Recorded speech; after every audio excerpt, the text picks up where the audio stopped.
it's Amanda Watson from MrsWatsonEducation.com, my personal blog where I get to share with you the other fabulous educators of the world, tips and tricks I picked up along the way to make your lives as a teacher just a bit easier. We need each other to survive. It's a hard profession. So today's topic is my classroom tour. I've already done one of these, but I wanted to do a follow-up now that I have been in my room for 9 days doing pre-planning and got to pretty some things up. There's still some things I'm going to work on, but I think for this video, it's going to be fine. I hope a lot of new teachers might be watching this that have never done anything in the classroom, so to get valuable experience. And if you're an experienced teacher, there's some things you might pick up that might be helpful too. So come on and join the tour. So I'm going to go ahead and share my screen to a different way and unplug. And it's going to be kind of weird because I'm on my computer and I'm taking it around. But I'm going to start with the door. I'm not going to prop it open.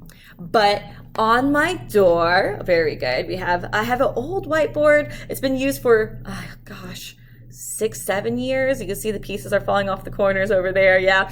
But over there it's magnetic, and I just attach all my supplies I need. I print them out. I have a whole other video on that. I'll just show you quickly. If my students need an I and B, that's upside down, I just have magnetic sticky tape and I put it there and they see it when they walk in the door. It's very handy to have right there. On the side right next to the door, I can't use it this year because we can't use common passes, so I have to take that down if I want to keep it up. I just have a command hook where I have on a lanyard a hall pass. I know different schools have different things that they do with that, but that's what that looks like. And they take it with them, and it says that they have to have permission to leave, and they have.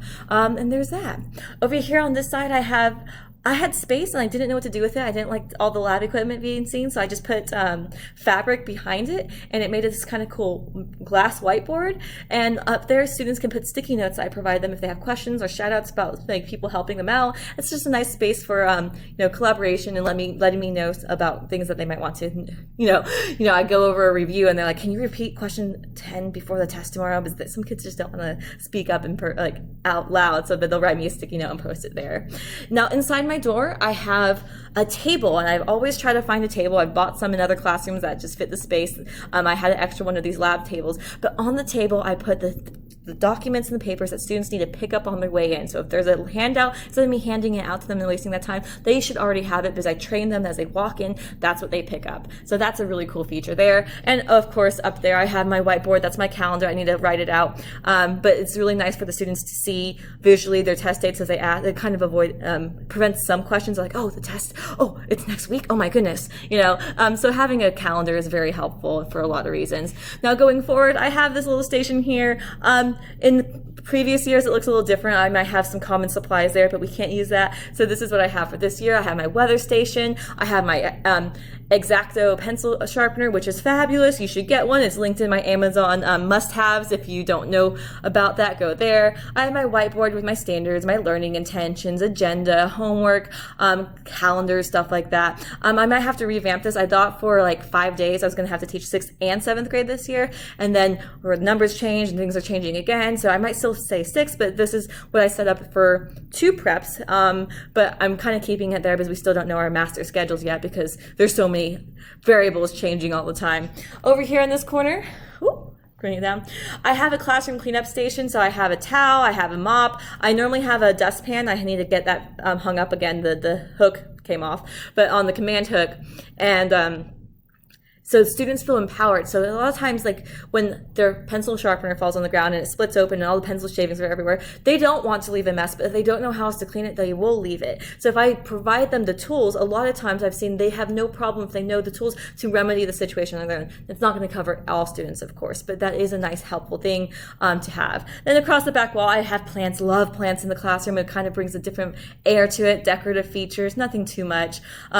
Safety station. I'm in a lab classroom, as you can see. Over here, I have my vocabulary word wall, and walls are very difficult to stick things to. Adhesives don't work all the time. So I just got some of the poster paper and was able to use a combination of painting tape and hot glue and masking tape to get that up there. But the paper allows, like, I could use just Scotch tape for the future. And what I have my students do is after they're done taking their tests, if they don't have other things to study for or other work for me, they can create a vocabulary word picture, so the word and some kind of visualization of it that they could put on any scrap paper I have. I just put it out. And they put it up there, and I could put it up there for the kids to visualize their vocabulary, and student created throughout the year. So it's really, really cool. Next, I have my science graffiti, and I love this. This is something I picked up last year. I don't know, it's one of those things I was, thinking about how to start my units a little differently and add some more depth to it. And I never did KWL charts before. I didn't see the point in them really. I'm like, well, let me try it, but do it a different way. So I'd start my unit with giving them a term, a concept, and I asked them to tell me, write down, jot down, doodle down what they know, doodle down, jot down, write down what they wonder. I give them about 3 minutes and they just, get there. Then I have them work in small groups to share their ideas. And then they select someone from their group to go up to the graffiti wall to either draw a picture or write down what they were thinking. And it's a great way for us to start a discussion at the beginning of the unit, for me to visualize what they're thinking already, what they think they know, or some misconceptions right off the bat, what they were wondering about, to help guide some of my instruction. And this year I'm going to add a twist to it. I think I'm going to add a phenomenon video. Instead of just a word or a statement, I'm going to give them that and let them be the springboard for their KWL. So I'll post another blog once I see how successful that is. Moving over here, I have my corner of my technology corner and supply corner. Right here, you can see I pulled these out. Normally I have colored pencils and shared supplies for students just to come up and pick up.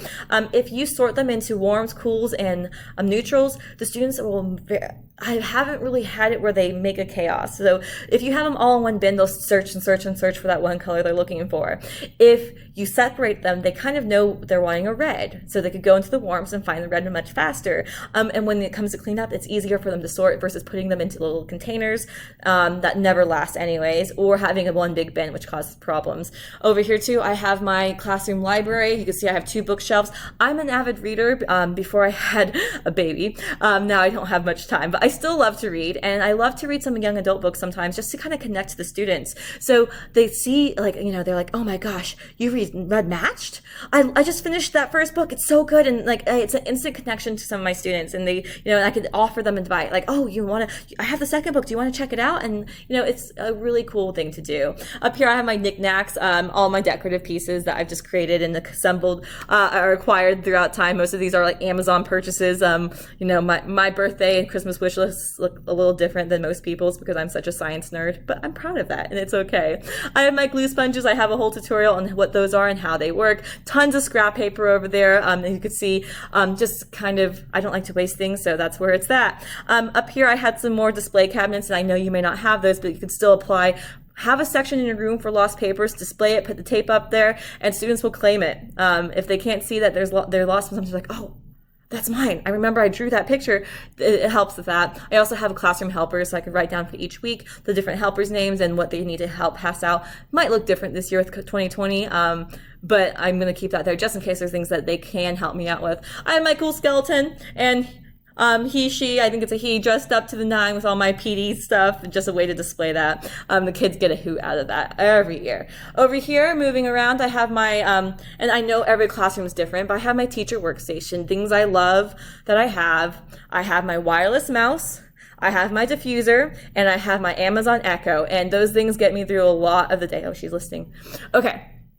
Then moving along, I have, I just did a screen on my COVID-19 classroom technology, teacher technology. This is part of that. This is I have a second keyboard that's connected, so I have my second external monitor and my webcam, and that's my technology set up. So you can see that. This is a new purchase I just got in the mail like 5 days ago. So I have a bunch of collection of random old iPhones that I, upgraded over time, old iPads that, barely work, but they're still hanging in. So I could connect my students to things like Flipgrid and quizzes and stuff like that. If they don't have their own technology for activities like that. So I have that charging station. Lastly, coming over here again, I have my, on the table where students pick things up when they come in, I also have this just milk crate with the file folders, and I have a turn-in and a graded section for each, or folder, hanging folder for each class I have, and that's just for me to sort. The kids don't really submit that way. I normally have them bring it up to me, or I collect their work, and then I clip it together and put it in there, so I know I have it kind of organized that way. And then over here, I just have a regular bulletin board, nothing fancy on that. I love the little yellow ruler clip because I could clip hall passes, nurse passes there. My voice levels, the top one is for BYOT, are called Bring Your Own Technology. So if they're not allowed to use it, they have it on red. If they can, I have it flipped to green. I also have a poster where I could write down codes for different things that they might be using for interactive activities. Over here, this is just a kind of a cheat. I'm going to put this down really quickly so you can see. Okay, so this is just sheet protectors, right? And I have them pinned together, and it has all the files. So if you go online and look for like wall hanging like flip things or whatever, they're like super expensive. I'm like, I don't need that. I could just do that. So that's kind of a hack there. So I think that is my tour. I think hopefully it helped you, and hopefully it's not too long. And I enjoyed. I used to sub. I was a teacher first. I was taught first straight out of college, and then my husband's in the military, so we got moved around, and we moved in like mid-October, so I didn't want to start a teaching job at that point in time, and so I got to sub a little bit before we moved, and then another time I was switching careers and I came back to teaching, so I subbed a bit before I got back into the classroom. And I know not everyone could do that, but I have learned so much about some of the things I picked up that I do from looking in other teachers' classrooms. So if you're not a sub or can't sub, like I know that's not practical for a teacher, if you're a full-time teacher, especially if you're a new teacher that's just getting started, go knock on people's doors, wear your face mask. Wear your face mask, right? Go knock on people's doors and say, "Hey, can I look around? I heard that you'll hear about the teachers that have open doors and are more than happy to help. See what they're doing, okay? Even if you're an experienced teacher and something's not working, go see what someone else is doing. It might give you an idea of how are they collecting their papers or how are they displaying work. And you never know what you'll find. And I really encourage you to try to go into other people's classrooms as much as you can, because there's so many things that you pick up. Like the colored pencils and the crayons and the warm cool. I was in an art teacher's classroom, and that's how she was organizing all of her art supplies. I'm like, that's brilliant. Why wouldn't I've never thought of that on my own? So hopefully you enjoyed this. Please subscribe to my YouTube channel, please. I'm getting so close. I never expected to be even close to 1,000. I'm only a few hundred away, and I was like, I can't even believe that. Like my social media, ask me questions, and check out my blog. I have so many other resources available, and they might come in handy. So I hope you enjoyed this. Bye.